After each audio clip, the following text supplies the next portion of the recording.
Hello everyone, जैसे कि आप सबको पता चल चुका है कि सीबीएसई ने क्लास 10 की जो एग्ज़ाम 2021 में होने वाली थी उसे कैंसिल कर दिया है।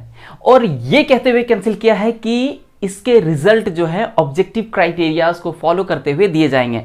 तो बहुत सारे मेरे स्टूडेंट तो खुशी से पागल हुए जा रहे थे कि सर एग्ज़ाम को कैंसिल कर दिया है। बट फिर मुझे लगा कि वो लोग कुछ बातों को लेकर कंफ्यूज्ड भी हैं, और वो बातें कुछ ऐसी थी। बहुत सारे स्टूडेंट मुझे कह रहे थे कि सर एग्ज़ाम कैंसिल तो किया है, बट सीबीएसई का कहना है कि वो कुछ ऑब्जेक्टिव टाइप एग्ज़ाम भी लेने वाली है। तो फिर मैंने अपने बच्चों को समझाया, तो मैंने सोचा क्यों ना आप सबको भी हो सकता है ये कंफ्यूजन हो रहा हो कि शायद सीबीएसई किसी तरह के ऑब्जेक्टिव टाइप एग्जाम फिर से कंडक्ट करने वाली है। शायद ये जो एग्जाम होने वाले थे उसे कैंसिल करके किसी ऑब्जेक्टिव टाइप के एग्जाम को कंडक्ट करने वाली है। तो दोस्तों, मैं आज की वीडियो में आप लोगों का इस कंफ्यूजन को दूर करने वाला हूं कि सीबीएसई के जो ऑब्जेक्टिव क्राइटेरिया से बेसिस कुछ इंफॉर्मेशन दिए थे कि आपके रिजल्ट जो है वो ऑब्जेक्टिव क्राइटेरिया को फॉलो करते हुए दिए जाएंगे, वो ऑब्जेक्टिव क्राइटेरिया आखिर क्या है। तो मैं इन सब बातों पे आपसे आज की वीडियो में बात करने वाला हूं। बस ज़्यादा टाइम नहीं लगेगा, आज सिर्फ 5 से 6 मिनट में मैं आप लोगों को ये सारी चीज़ों को अच्छे से समझा दूंगा और आपको ये भी बता दूंगा कि आपके रिजल्ट्स इस बार कैसे होने वाले हैं, कैसे नहीं होने वाले हैं। मैं वीडियो के लास्ट में आप लोगों को एक ऐसी बात बताऊंगा जिसे सुन के आप खुशी से पागल हो जाएंगे। तो दोस्तों, चलिए हम लोग चलते हैं वीडियो में और समझते हैं कि आखिर वो ऑब्जेक्टिव क्राइटेरिया क्या क्या है जिसे फुलफिल करते हुए सीबीएसई हमारा रिजल्ट तैयार करने वाली है। तो दोस्तों, मैं हूं आपका दोस्त अभिषेक और स्वागत करता हूं आपके अपने YouTube channel the knowledge island में।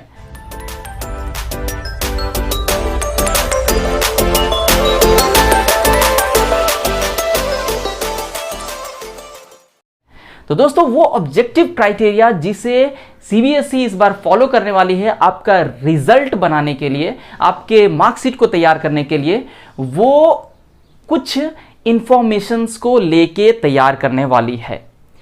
क्योंकि दोस्तों, जो ऑब्जेक्टिव क्राइटेरिया उन्होंने वर्ड यूज किया है, इसका एक्चुअल मतलब होता है इंफॉर्मेशन, पीस ऑफ इंफॉर्मेशन, यानी कि कुछ जानकारियों के बेसिस पे वो आपके रिजल्ट को तैयार कर देगी। तो वो जानकारियां आखिर क्या क्या है, किन किन चीजों को ध्यान में रखते हुए वो सीबीएसई आपका रिजल्ट तैयार करने वाली है, चलिए हम लोग एक एक करके देखते हैं। तो दोस्तों, सबसे पहली जानकारी जो सीबीएसई आपसे लेगी वो है प्री बोर्ड्स के रिजल्ट। तो एक्चुअली ये प्री बोर्ड्स के रिजल्ट तो आप नहीं दे सकते ना, तो वो इंफॉर्मेशन कहां से कलेक्ट करेगी? वो इंफॉर्मेशन कलेक्ट करेगी सीबीएसई आपके स्कूल से। तो जितने भी इंफॉर्मेशंस आपसे लेने थे वो आपसे नहीं लेगी, जो भी इंफॉर्मेशन लेने हैं वो लेगी आपके स्कूल से। आपके स्कूल से सारे डेटा को कलेक्ट किया जाएगा एक एक करके। तो जिसमें सबसे पहला डेटा है आपके प्री बोर्ड्स का डेटा, यानी कि आपने अपने प्री बोर्ड्स के एग्जाम में किस तरह के रिजल्ट लाए हैं, आपका स्कूल में देखा जाएगा कि आपने अपने प्री बोर्ड्स में कितने अच्छे स्कोर किए हैं। उस बेसिस पे आपका रिजल्ट बनेगा। सिर्फ उसी बेसिस पे नहीं, ध्यान से समझिएगा बात को, जो मैंने कहा उस बेसिस पे रिजल्ट बनेगा, इसका मतलब आप ये मत समझिए कि सिर्फ उसी बेसिस पे आपका रिजल्ट बनेगा। ये जो मैंने 3-4 चीजें लिख रखी है ना, ये सारे चीजों को ध्यान में रखेगी सीबीएसई। क्योंकि भाई बहुत सारे स्टूडेंट ऐसे हैं जिन्होंने प्री बोर्ड्स के एग्जाम दिए ही नहीं है, वो एग्जाम में अपीयर ही नहीं हुए हैं, या फिर एग्जाम देते देते हो सकता है किसी स्टूडेंट को किसी तरह की बीमारी हो गई, या कोई बीमार हो गए, या कोई स्टूडेंट किसी तरह से डिस्टर्ब हो गया हो, वो एग्जाम नहीं दे पाया हो, या कुछ स्कूल्स ने तो एग्जाम कंडक्ट भी नहीं किए, कुछ स्कूल्स ने तो एग्जाम लिए भी नहीं। तो उसके लिए क्या करना है? तो इसीलिए मैंने कहा कि सिर्फ इसके बेसिस पे रिजल्ट नहीं बनने वाला है। आगे भी देखिए अगला क्राइटेरिया क्या है। दूसरा क्राइटेरिया है भाई आपका इंटरनल एग्जाम्स के रिजल्ट। तो जो भी आपने एग्जाम्स दिए होंगे अपने स्कूल में पूरे सेशन के दौरान, पूरा जो 10 का सेशन 1 साल का था, उस सेशन में जितने भी एग्जाम्स दिए होंगे, बहुत सारे स्कूल्स ने 2 यूनिट टेस्ट लिए थे, फिर साथ में एक टेस्ट लिया था और फाइनली प्री बोर्ड्स लिया था। कुछ स्कूल इतने सारे एग्जाम ना लेते हुए एक मिड टर्म का एग्जाम ले लेती है। तो इस तरह के जो भी एग्जाम्स आपने इंटरनली दिए हुए हैं अपने स्कूल में, उसका भी ध्यान रखेगी सीबीएसई। और तीसरा इंफॉर्मेशन जो सीबीएसई आपके स्कूल से लेने वाली है वो है आपके एक्टिविटीज और आपके स्कूल के रिकॉर्ड। तो ये दोस्तों बहुत जरूरी बात होती है कि आप अपने स्कूल में किस तरह के अपने रिकॉर्ड छोड़ के आए हैं, यानी कि आप किस तरह का अपना बिहेवियर वहां पर छोड़ के आए हैं, आप किस किस तरह के एक्टिविटीज में एक्टिविस्ट रहे हैं अपने स्कूल में, किस किस तरह के एक्टिविटीज में आप पार्टिसिपेंट्स रहे हैं, तो इन सब चीज़ों को ध्यान में रखेगी सीबीएसई, ये सारे डेटा भी कलेक्ट करेगी सीबीएसई। तो ऐसा नहीं है कि सीबीएसई जो एक्टिविटीज़ और आपके स्कूल रिकॉर्ड को देखेगी तो इस साल का ही सिर्फ देखेगी, क्योंकि इस साल तो मोस्ट ऑफ द स्कूल्स बंद ही थे, तो ऑब्वियसली इस सेशन में जो कुछ भी हुआ होगा ये बहुत ज़्यादा सीबीएसई को पता नहीं चल पाएगा। तो जो एक्टिविटीज़ और आपके स्कूल रिकॉर्ड्स आपके प्रीवियस ईयर से भी कलेक्ट किए जाएंगे। ठीक है दोस्तों, तो आपको इस बार इन सब चीज़ों में बिल्कुल टेंशन नहीं लेना है कि पता नहीं मेरा रिकॉर्ड ख़राब रहा है, मैंने कोई एक्टिविटी नहीं किया पूरा क्लास 10 में, तो पता नहीं क्या होने वाला नहीं होने वाला है। तो आप इन सब चीज़ों पे बिल्कुल टेंशन ना लें, क्योंकि आपके सारे चीज़ों को, ओवरऑल चीज़ों को कलेक्ट करने के बाद ही सीबीएसई किसी रिजल्ट तक पहुँचेगी। और फिर सबसे लास्ट आता है रिलेशन विथ टीचर्स। ऑब्वियसली ये भी बहुत इंपॉर्टेंट क्राइटेरिया होगा, क्योंकि बहुत सारे टीचर्स पर्सनली बहुत सारे स्टूडेंट को अच्छे से जानते हैं और बहुत सारे टीचर्स बहुत सारे बच्चों को नहीं भी जानते हैं।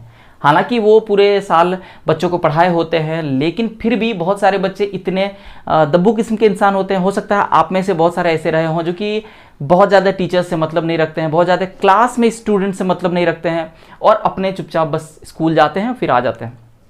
और इस साल क्लास 10 में तो आपने, बहुत सारे लोगों ने तो क्लास भी नहीं करी है, क्योंकि क्लास ओपन हुई ही नहीं, तो आप कहाँ से जाते। कुछ टाइम लास्ट टाइम में ओपन हुआ तो बहुत सारे के पेरेंट्स ने उन्हें भेजने से मना कर दिया था। तो ऑब्वियसली बहुत सारे टीचर्स शायद कुछ स्टूडेंट्स को जानते भी ना हो।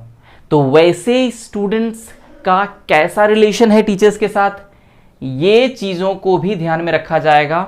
तब बहुत सारे बच्चों को माइंड में आ रहा होगा कि सर शायद मुझे तो टीचर्स जानते भी नहीं है, फिर क्या होने वाला है। तो दोस्तों मैंने जैसे कि कहा कि आप बिल्कुल टेंशन मत लें, इन सभी चीज़ों पे ध्यान देने वाली है सीबीएसई। कोई एक चीज़ में अगर आप किसी तरह से आप नहीं अगर फिट अपने आप को पा रहे हैं, तो आप ये सोच रहे होंगे पता नहीं सर इसमें तो मेरा बहुत गड़बड़ होने वाला है, या इसमें भी मेरा बहुत गड़बड़ होने वाला है, या इसमें भी मेरा बहुत गड़बड़ होने वाला है, पता नहीं रिजल्ट मेरा क्या होने वाला है, शायद मैं इस बार फेल हो जाने वाला हूँ। तो दोस्तों मैंने जैसे वीडियो की स्टार्ट में कहा था कि एक ऐसी बात बताऊंगा जो कि खुशी से आप पागल हो जाओगे, बिल्कुल एकदम से खुश हो जाओगे ये सुनते ही। तो दोस्तों बात ये है कि कोई भी स्कूल सबसे पहले तो ये नहीं चाहेगी कि मेरे स्कूल का रिजल्ट खराब हो। ध्यान दीजिएगा मैंने क्या कहा, कि कोई भी स्कूल, खास करके वेल रेप्यूटेड स्कूल जितने भी हैं हमारे इंडिया में, सीबीएसई पैटर्न को फॉलो करने वाले जितने भी स्कूल्स हैं, वो स्पेशली ये कभी नहीं चाहती, और सीबीएसई क्या कोई भी बोर्ड वाले स्कूल्स ये नहीं चाहते हैं कि मेरे स्कूल का रेपुटेशन खराब हो just because of the result. क्योंकि उसको नेक्स्ट सेशन में फिर से उन्हें बच्चे चाहिए होते हैं और उसको ज़्यादा से ज़्यादा एडमिशन चाहिए होते हैं। तो वो एडमिशन किस बेसिस पे, बच्चे किस बेसिस पे एडमिशन करते हैं, अपना स्कूल में जाके एडमिशन कराते हैं। तो किस बेसिस पे कराते हैं, हम और आप ही अगर किसी स्कूल में एडमिशन के लिए जाएंगे तो क्या देखेंगे, अरे उस स्कूल का रिजल्ट बहुत अच्छा है तो मुझे उस स्कूल में एडमिशन लेना है। तो ऑब्वियसली कोई स्कूल ये तो नहीं चाहेगी कि मेरा रेपुटेशन खराब हो। तो इसीलिए आप इस बात को एकदम से कंफर्मली मान लीजिए कि ये जितने भी रिकॉर्ड्स हैं, स्कूल वाले आपके अच्छे रिकॉर्ड ही भेजेंगे सीबीएसई के पास।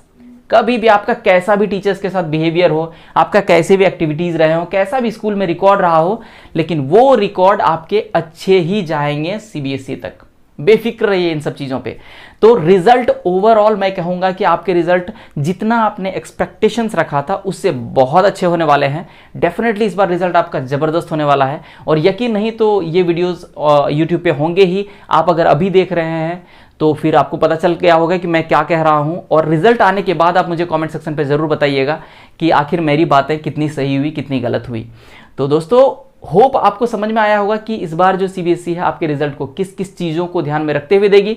तो आप एकदम से टेंशन बिल्कुल नहीं लीजिए कि आपके रिजल्ट कैसे होने वाले हैं, एकदम बिंदास रहिए, रिजल्ट आपके बहुत अच्छे होने वाले हैं। और हाँ, जो मैंने कहा था, जो कन्फ्यूज़न जो हो रहा है बच्चों को कि ये ऑब्जेक्टिव क्राइटेरिया को लेके, तो दोस्तों ऐसे कोई और नेक्स्ट एग्जाम नहीं होने वाली है आपकी एग्जाम पूरी तरह से कैंसिल हो चुकी है और आप प्रमोट कर दिए गए हैं 11th में।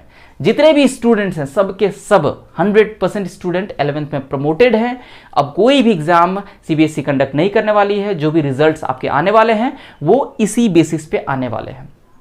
अब जो एक लास्ट पॉइंट बच जाता है वो, तो सीबीएसई ने ये कहा है कि भाई जो मैं रिजल्ट जारी करने वाला हूं बिना एग्जाम लिए, यदि आप उस रिजल्ट से खुश नहीं होंगे तो उसके लिए आप बिल्कुल स्वतंत्र हैं, बिल्कुल आपको एक मौका दिया जाएगा कि आप अपने टैलेंट को दिखा सकें कि भाई मेरे अंदर क्या चीज़ें थी जो सीबीएसई ने शायद पहचाना नहीं मेरे रिकॉर्ड को एनालाइज करते हुए।